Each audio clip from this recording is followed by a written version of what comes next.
Empezamos el tema 4, que es circuitos integrados. Bueno, ¿qué es un circuito integrado? Un circuito integrado es una combinación de transistores, resistencias, condensadores, diodos, que se alojan en un soporte común o chip extremadamente pequeño. Generalmente es de silicio. De esta manera se consigue tener miles o millones de transistores encapsulados en un chip de reducido tamaño. Además, se logra reducir el volumen de los circuitos electrónicos y aumentar su capacidad y velocidad de actuación. Vamos a ver cómo es la fabricación. Bueno, pues para la fabricación de los circuitos integrados, todo el proceso comienza con la materia prima, que es la arena de sílice. El silicio procedente de la arena es refinado, purificado y calentado hasta fundirlo, momento en que se le añaden impurezas tipo P o tipo N.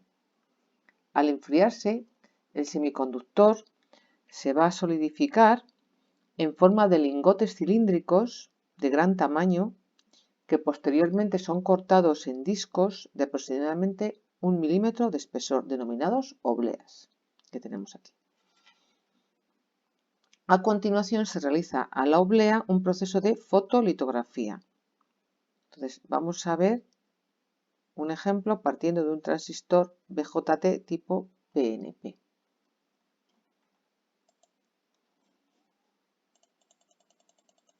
Entonces, lo primero, se parte de un sustrato de semiconductor tipo N obtenido por aleación. Después, mediante crecimiento epitaxial, se produce una capa de material tipo P sobre la capa N original. Después se introduce la oblea en un horno a unos 1000 grados para formar una fina película de dióxido de silicio que es aislante sobre la zona tipo P, vemos aquí. Después se aplica un material fotosensible, una fotorresina, sobre la película de dióxido de silicio. Esta fotorresina reacciona al aplicarle luz ultravioleta. Sobre esa fotorresina se coloca una máscara que dispone de unas zonas transparentes y de zonas opacas. Se le aplica luz ultravioleta y entonces sobre las zonas que son transparentes de esta máscara, sobre las zonas transparentes que incide la luz, esa fotorresina se va a polimerizar. Después se aplica un revelador que elimina la fotorresina sobre la que no ha incidido la luz, que es la fotorresina que se encontraba debajo de las partes opacas de la máscara. Se baña la oblea en una solución de ácido fluorhídrico que elimina el dióxido de silicio que ha quedado expuesto. Después se introduce la oblea en un horno rico en partículas tipo N que se introducirán por difusión en la oblea en las aperturas que hemos conseguido anteriormente. Entonces vemos como aquí entran por difusión, aquí que había una zona tipo P, ahora por difusión va a convertirse en una zona tipo N.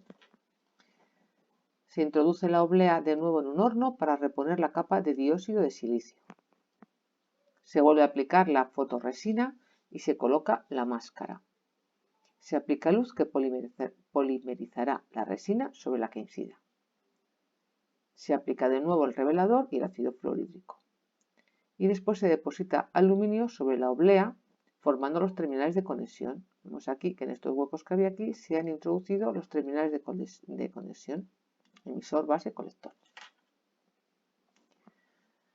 Bueno, pues de igual manera que se fabrica un solo transistor, se fabrican miles interconectados entre sí y con otros elementos, como condensadores, resistores, diodos, etc., empleando máscaras sucesivas mediante un proceso fotolitográfico de varias etapas, formando un solo chip o pastilla.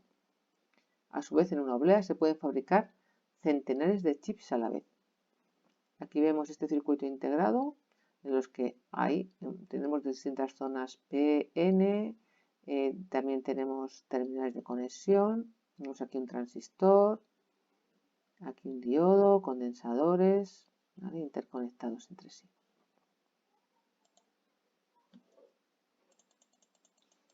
Para poder conectar el circuito integrado, se aloja en un encapsulado. Este encapsulado protegerá el circuito integrado de las condiciones ambientales, disipa el calor que genera y permite su manejo y montaje.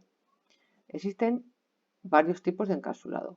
Básicamente tenemos de inserción. El encapsulado de inserción se monta en un circuito impreso por el lado contrario a las pistas de cobre de la placa. Sus terminales de conexión se soldarán a dichas pistas o bien se insertarán en unos soportes especiales denominados zócalos. Su tamaño es relativamente grande, permite que se manejen y suelden a mano con facilidad. Tenemos dos tipos principales, que es el DIP, que es este que tenemos aquí, Dual Inline Package, y el SIP, que es Single Inline Package. Entonces, el Dual, o sea, el DIP, pues tiene dos líneas, mientras que el SIP tiene una sola línea en el encapsulado. El pin número 1 está identificado por un punto. A estos componentes se les conoce por el nombre genérico de THC, Through-Hole Component, por cómo se insertan en las placas del circuito impreso. Aquí vemos cómo donde puede tener un círculo donde empieza el pin número 1 o una muesca en un lado. Entonces aquí en este círculo sabemos que es el pin número 1, se enumeran hacia la derecha 2, 3, 4, 5, 6, 7 y luego siguiendo el sentido contrario a las hojas del reloj se siguen por el otro lado numerando 8, 9, 10, 11, 12, 13, 14. Aquí tenemos el encapsulado DIP. Y otro tipo de encapsulado es el de montaje superficial. Estos se montan por el mismo lado de las pistas en la placa de circuito impreso. Tienen una alta escala de integración. Son muy pequeños pero con miles o millones de transistores. Debido a su reducido tamaño, son colocados con precisión por robots de montaje. Estos elementos se conocen genéricamente como SMD, pero existen numerosos tipos: SOP, TSOP, QFP, SOJ, QFJ, etc. Aquí tenemos el de montaje superficial.